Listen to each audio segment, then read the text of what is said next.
Hello students, this is Mr. Ezra. Lately we have been talking about how to solve polynomial functions that have rational and irrational roots. And today we're going to add complex roots to the mix. Remember, complex roots have a real part and an imaginary part. They have somewhere embedded into the solution a square root of -1 that turns into the imaginary number I. Before we begin, remember that we are still going to use the quadratic formula. We've seen it recently. It's something that you should know by now. And I also want to remind you that these types of roots, square, when you have a radical root or an imaginary root, they always come in conjugate pairs, which means you're going to have a positive version and a negative version. You can see that in the quadratic formula. Every time you use it, you get plus or minus. If you have a complex root, that means that the discriminant, which remember is the part underneath the radical, b squared minus 4ac, is going to be negative. So you know you're going to have a negative under the square root. To get rid of that negative, we just take out the letter I and use I instead of the square root of -1. When we talk about conjugate pairs, what I mean is if there is a real part plus an imaginary part, if that is a root, if that is a 0, then the conjugate of that root, which is the real part minus the imaginary part, is also going to be a 0 of the function. They always come in those kind of pairs. Remember that imaginary zeros don't cross the x-axis.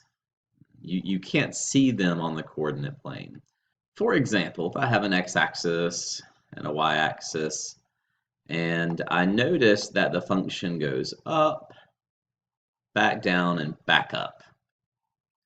Well, that is probably a cubic function. And cubic functions have 3 roots, but this only goes through the x-axis one time, so the other 2 roots are going to be imaginary. And that's kind of what we'll see in the graphs that we look at today. It's not going to go through the x-axis as many times as there are, as the degree suggests that it should. Here's our first example. We are going to find all of the zeros. Now, sometimes we start talking about synthetic division and the quadratic function and putting it in your calculator, and students forget that they've already learned how to look for common factors. And if you have a common factor, do that first. It'll make life a little bit easier on you.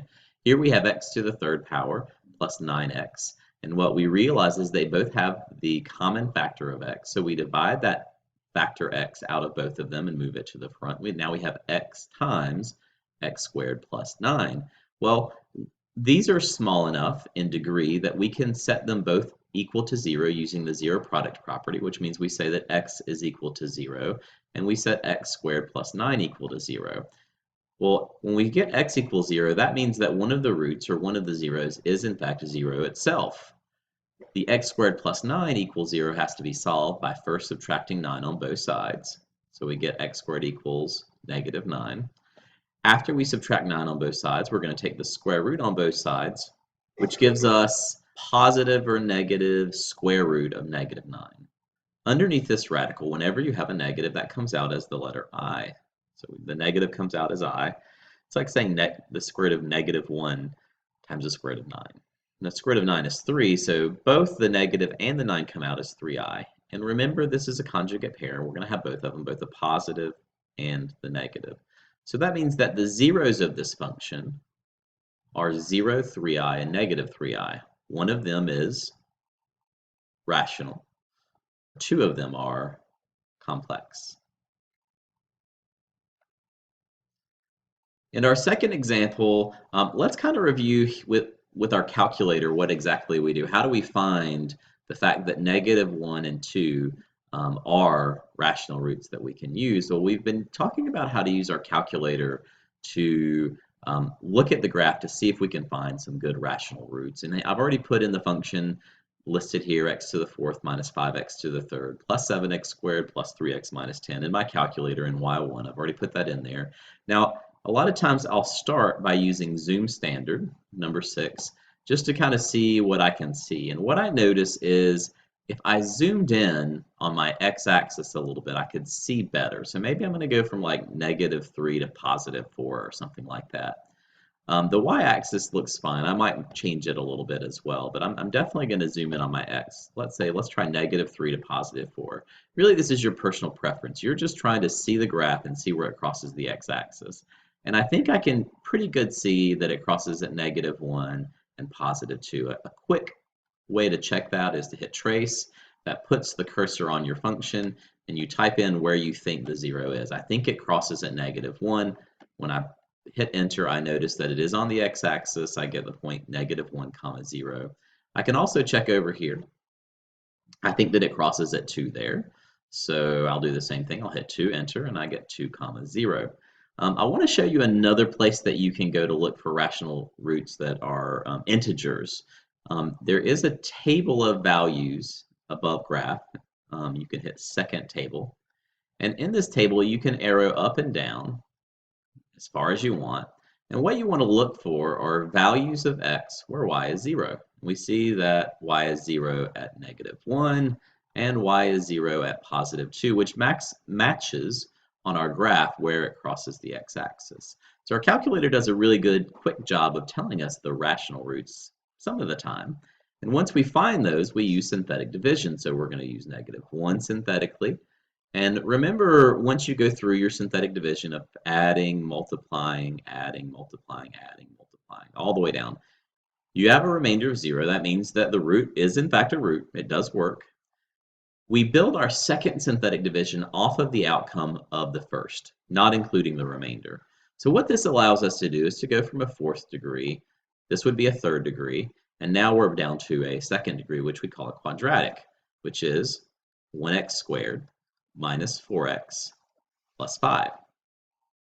And what you'll notice is that when it's written this way, you already have your a, b, and c kind of listed out. A is 1, b is -4, and c is 5. We are going to plug in this a, b, and c into our quadratic formula.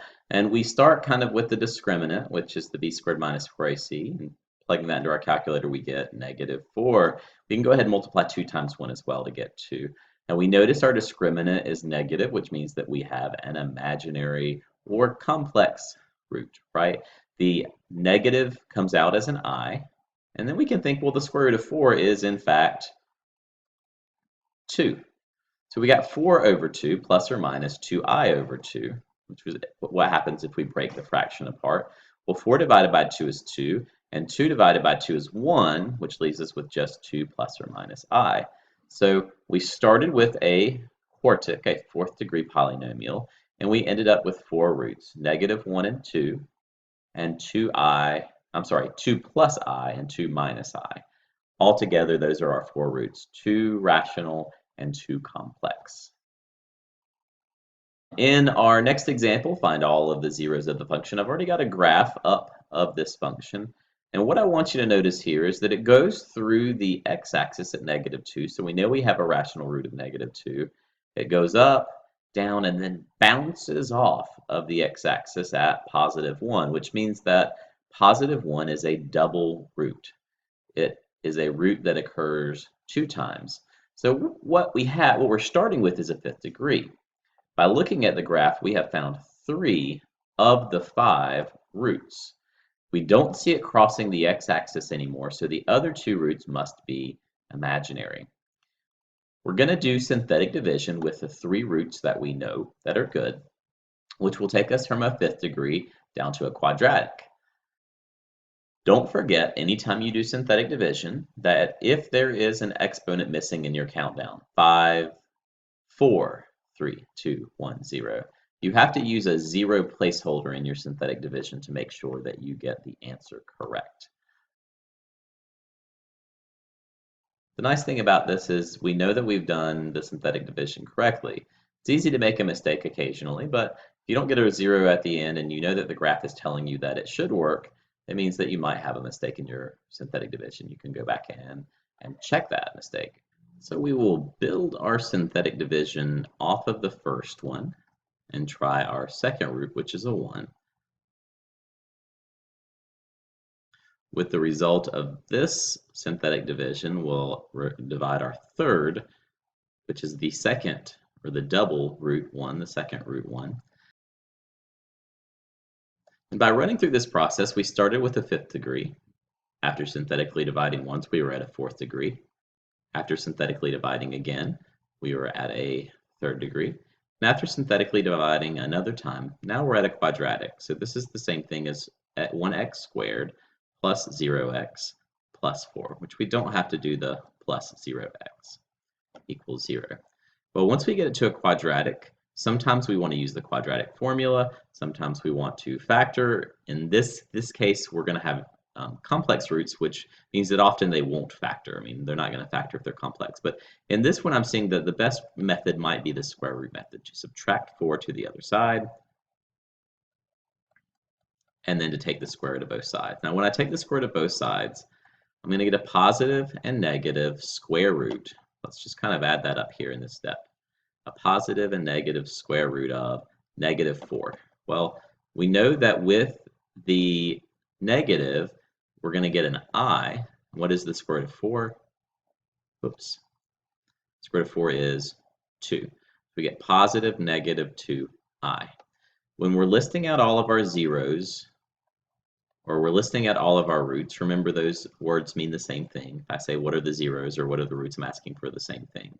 Well, it's going to be the 3 that we found with our calculator, and then the 2 that we found by working with synthetic division and the resulting quadratic, which is positive 2i and negative 2i. And you should notice that once you finish the problem, that if you started with a fifth degree, there are 1, 2, 3, 4, 5 roots. Even if one of them is a double root, it counts twice. Another example for us today, we're asked to find all of the solutions of 7x to the third minus 18x squared plus 20x minus 24. Well, the first thing that I did, which I'm not going to show you, is I went to my graphing calculator and I found that 2 was a rational root, that it goes through the x-axis at 2. Since I'm starting with a cubic, I knew that synthetically dividing by 2 would give me a quadratic. It would give me 7x squared minus 4x plus 12 after doing synthetic division. So the cubic, synthetically divide by 2, get a remainder of 0, and this is my resulting quadratic. I set it equal to 0 and solve. In this case, non-factorable, have to use the quadratic formula, or probably need to use the quadratic formula.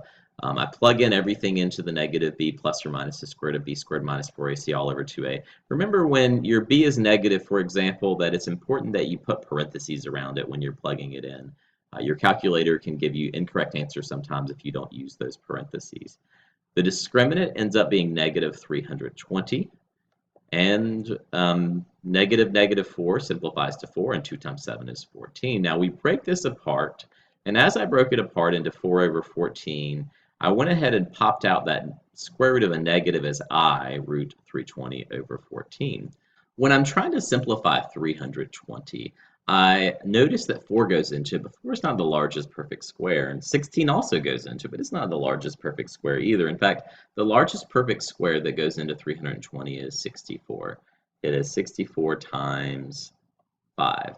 So I'm going to take the square root of 64, which is 8. And now I have 8 root 5. And I'm kind of showing you this here because this is how I simplify 4 over 14 to give me 2 over 7, because 2 goes into 4 2 times, 2 goes into 14 7 times. I also can reduce the 8 and the 14 by dividing both of them by 2 to get 4 over 7. We still have I root 5. We want to list out all of our roots. Positive 2, 2/7 plus 4i root 5 over 7, and 2 over 7 minus 4i root 5 over 7. Remember that it is okay for you to put 2 plus or minus 4i root 5 over 7. That does represent both of the roots, and it is acceptable, but we've already separated them apart, so we're going to leave it that way. Well, that is it for today. That is how to add in the complex roots. Really, the only difference is when you're simplifying your quadratic formula or the square root method, you have to deal with a negative under the square root sign. I hope that this made sense and that you're able to be real successful with it. I'll see you in class.